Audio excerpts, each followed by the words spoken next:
ঘূর্ণিঝড় রেভিলের কবলে পড়ে এখনও ক্যারিবিয়ান দ্বীপপুঞ্জ ছেড়ে দেশের উদ্দেশ্যে রওনা হতে পারেনি ভারতের বিশ্বকাপ জয়ী দল।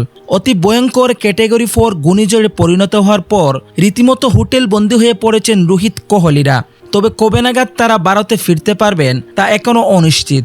ঘূর্ণিঝড়ের জন্য এখন বন্ধ রাখা হয়েছে বারবাডোস বিমানবন্দর। সেখানকার প্রশাসন জানিয়েছিল সোমবার বিকেলের আগে বিমান চলাচল শুরুর সম্ভাবনা খুবই কম। তবে এখন যা পরিস্থিতি দাঁড়িয়েছে তাতে মঙ্গলবার রাত বা বুধবার সকালের দিকে হয়তো বিমান চলাচল শুরু হতে পারে।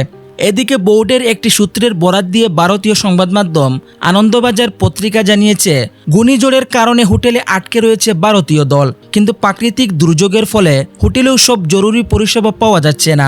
ঘূর্ণিঝড় পরিস্থিতির দিকে নজর রাখছে ভারতীয় ক্রিকেট কন্ট্রোল বোর্ড বা বিসিসিআই। ভারতীয় দলকে দেশে ফিরাতে তাড়াহুড়ো করছে না তারা।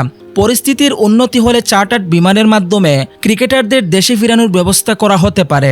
এদিকে বিশ্বকাপ জয়ের পর বারবাডোস থেকে বিমানে নিউ ইয়র্কে যাওয়ার কথা ছিল ভারতীয় দলের। সেখান থেকে দুবাই হয়ে মুম্বাইয়ের উদ্দেশ্যে বিমানে ধরত ভারতীয় দল, কিন্তু ঘূর্ণিঝড়ের কারণে এখন সূচিতে নিশ্চিতভাবেই পরিবর্তন আসছে।